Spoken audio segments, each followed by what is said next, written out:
केंद्रीय कृषि और खाद्य प्रसंस्करण उद्योग मंत्री ने चंडीगढ़ में G20 की वित्तीय संरचना कार्य समूह की पहली बैठक का किया उद्घाटन। बोले, भारत विज्ञान और नवाचार के कारण तेजी से कर रहा है विकास। कृतज्ञ राष्ट्र आज राष्ट्रपिता महात्मा गांधी को उनकी 75वीं पुण्यतिथि पर कर रहा है श्रद्धांजलि अर्पित। राष्ट्रपति, उपराष्ट्रपति, प्रधानमंत्री और लोकसभा अध्यक्ष ने राजघाट पर श्रद्धा सुमन किए अर्पित। रोहतक की शेफाली वर्मा के नेतृत्व में भारत ने जीता अंडर 19 महिला विश्व कप। राष्ट्रपति, उपराष्ट्रपति, प्रधानमंत्री और मुख्यमंत्री मनोहर लाल ने दी बधाई।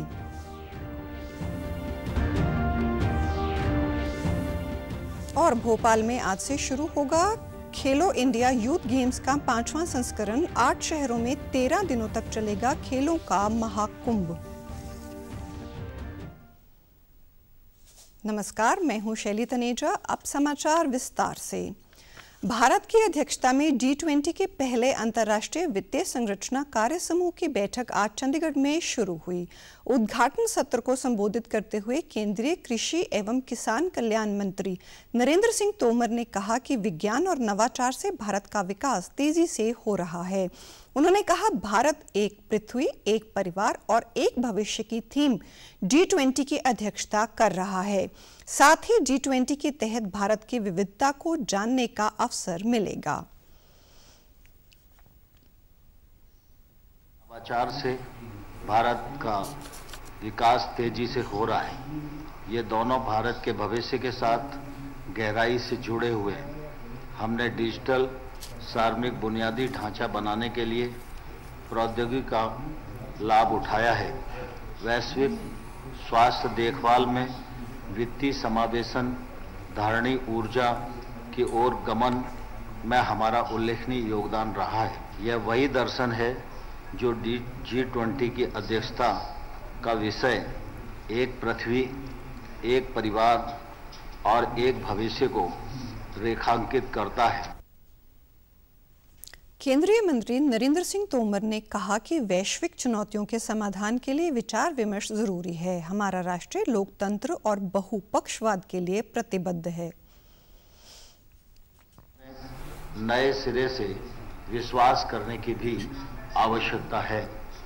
लोकतंत्र और बहुपक्षवाद के लिए पूर्णतः प्रतिबद्ध हमारा राष्ट्र न केवल बहुआयामी विकास को प्रदर्शित करने के लिए तैयार है, बल्कि सार्वभौमिक रूप से मान्य शक्ति भी प्रदर्शित करने के लिए तैयार है।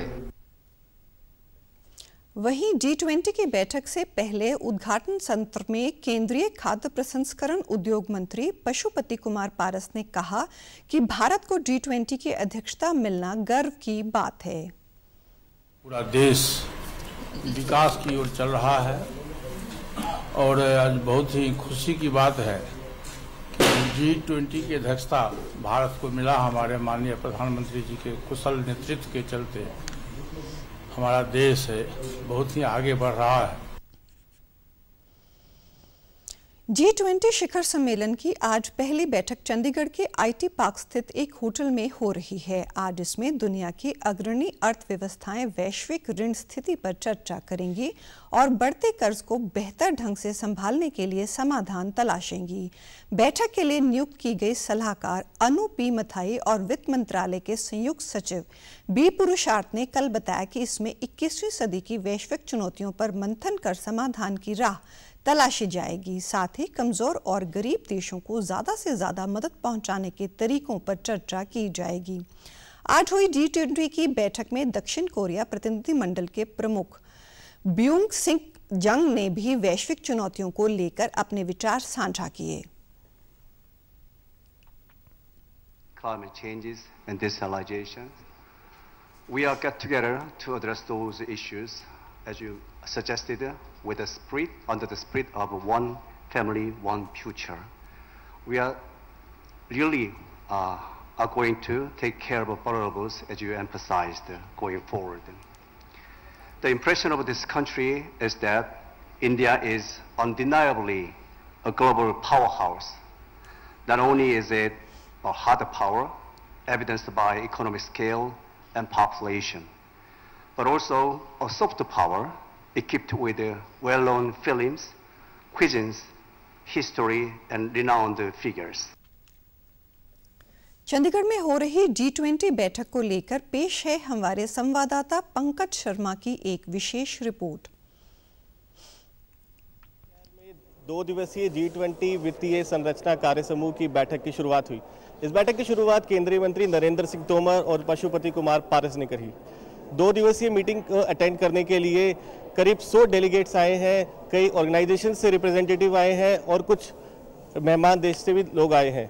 इस बैठक का उद्देश्य G20 देशों की वित्तीय समस्याओं को डिस्कस करना और खासकर जो गरीब का उत्थान करना है। इसको लेकर चंडीगढ़ शहर पूरी तरह से सज गया है। कई सारे ऐसे इवेंट्स हो रहे हैं, एक त्यौहार की तरह लग रहा है। ऐसा लग रहा है कि जैसे कोई त्यौहार है और यहाँ पे काफ़ी लोग उस इवेंट्स हो रहे हैं, वो जा रहे हैं, डेलीगेट्स आ रहे हैं, जो फॉरेन डेलीगेट्स वो इसको देख रहे हैं। उनके लिए कल शाम को भी एक पोलो इवेंट का आयोजन किया गया था और ऐसे ही इवेंट आज भी लाइंड अप है और कल भी।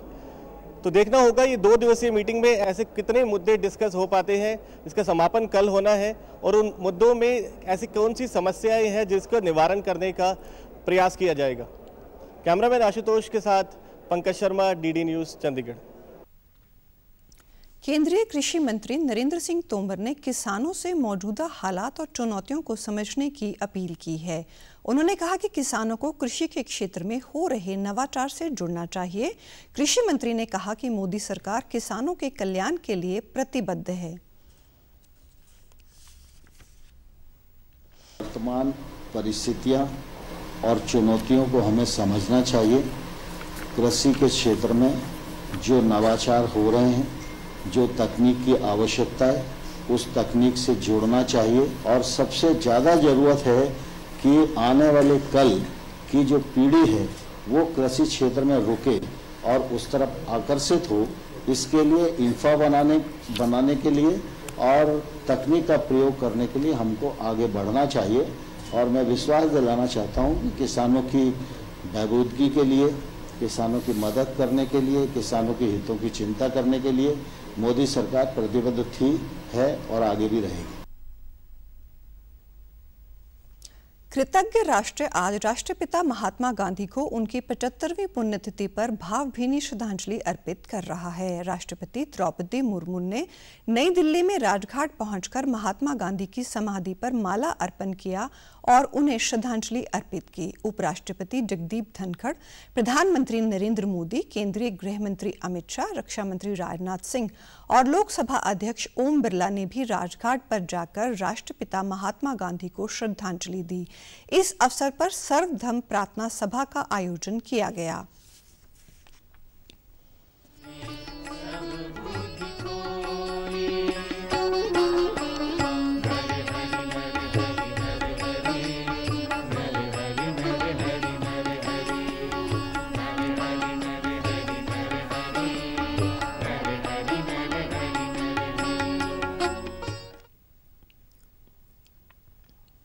भारतीय क्रिकेट कंट्रोल बोर्ड BCCI ने दक्षिण अफ्रीका में ICC अंडर 19 महिला 2020 विश्व कप जीतने पर भारतीय महिला टीम को 5 करोड़ रुपए का नगद पुरस्कार देने की घोषणा की है।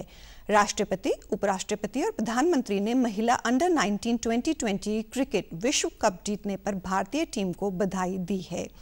राष्ट्रपति द्रौपदी मुर्मू ने ट्वीट में कहा कि इन प्रतिभावान युवा खिलाड़ियों ने शानदार प्रदर्शन किया है और ये देश के युवाओं, विशेष रूप से बालिकाओं के लिए प्रेरणा बन गए हैं। उन्होंने कहा कि इस ऐतिहासिक जीत से भारत का गौरव बढ़ा है। उपराष्ट्रपति जगदीप धनखड़ ने ट्वीट संदेश में कहा कि भारतीय टीम का शानदार प्रदर्शन भारतीय क्रिकेट के भविष्य के लिए महत्वपूर्ण है। इससे नए खिलाड़ियों को प्रोत्साहन मिलेगा। प्रधानमंत्री नरेंद्र मोदी ने इस विशेष जीत पर भारतीय टीम को बधाई देते हुए कहा कि खिलाड़ियों ने शानदार क्रिकेट खेला और उनकी सफलता उभरते खिलाड़ियों को प्रेरित करेगी। उन्होंने भविष्य की प्रतियोगिताओं के लिए भी टीम को शुभकामनाएं दी। रोहतक की बेटी शेफाली वर्मा की अगुवाई में भारत ने अंडर 19 महिला विश्व कप जीतने पर जिले में खुशी का माहौल है। सोमवार सुबह मुख्यमंत्री मनोहर लाल ने रोहतक स्थित शेफाली के घर पहुंचकर परिजनों से मुलाकात कर उन्हें बधाई दी।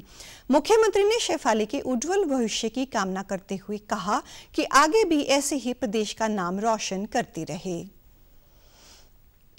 बहुत खुशी की बात है, उस बेटी ने प्रदेश का नाम रोशन किया।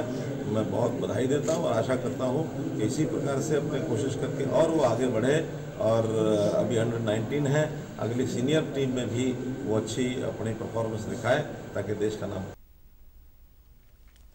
बेटे की जीत से उत्साहित पिता संजीव वर्मा का कहना है, शेफाली ने काफी मेहनत की है, उन्हें पूरा विश्वास था कि शेफाली के नेतृत्व में भारतीय टीम विश्व कप अवश्य जीतेगी। वहीं मां प्रवीण वर्मा ने कहा कि उन्हें अपनी बेटी पर गर्व है। उन्होंने बताया कि शनिवार को शेफाली का जन्मदिन था और उसने विश्व कप जीतकर पूरे देश को जन्मदिन का तोहफा दिया है। बोर्ड का बहुत बहुत धन्यवाद करता हूँ, जो बेटी को कैप्टनशिप दी थी उसमें वो खरी उतरी है। तो टीम वर्क बहुत अच्छा हुआ। 3-4 बॉलर जो फॉर्म में थे, 3-4 बैट्समैन जो फॉर्म में थे, तो उन्हीं की वजह से ही ये टीम जीती है। स्ट्रगल बहुत किया था और उसी का ही नतीजा है जो आज हम वर्ल्ड कप जीतते हैं। 19 कैप्टन है, आगे जाके तो सीनियर की भी बनेगी। जैसे स्ट्रगल किया वैसे ही मेहनत भी उसने की है, तो मेहनत का परिणाम है जो आज वर्ल्ड कप जीत गई। भारत में खेलों को नई ऊंचाई देने वाले खेल महाकुंभ खेलो इंडिया यूथ गेम्स 2022 की शुरुआत आज से होने जा रही है। शाम 7 बजे केंद्रीय खेल मंत्री अनुराग सिंह ठाकुर और मध्य प्रदेश के मुख्यमंत्री शिवराज सिंह चौहान रंगारंग कार्यक्रम का उद्घाटन करेंगे। खेलो इंडिया यूथ गेम्स का ये 5वां संस्करण है।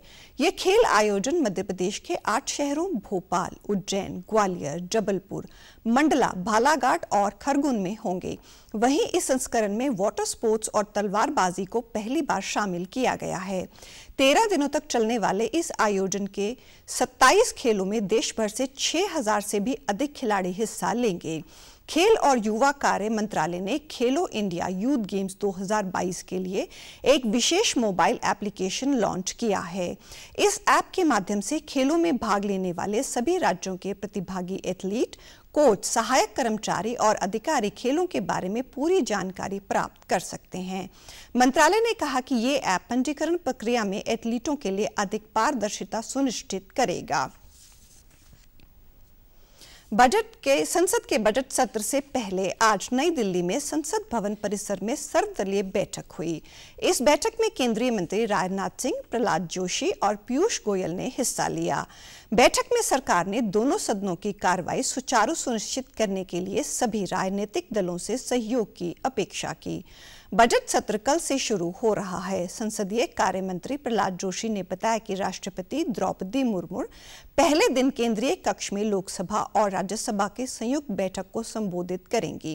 कल ही दोनों सदनों में बजट आर्थिक सर्वेक्षण पटल पर रखा जाएगा। सत्र का पहला भाग 13 फरवरी तक चलेगा। 14 फरवरी से 12 मार्च तक सदन की कार्रवाई नहीं होगी और इस दौरान विभागों से संबद्ध संसदीय स्थायी समितियां अनुदान की मांगों की समीक्षा करेंगी और अपने मंत्रालयों और विभागों से संबंधित रिपोर्ट तैयार करेंगी। बजट का दूसरा भाग 13 मार्च से 6 अप्रैल तक चलेगा। बजट का प्रेजेंटेशन होगा।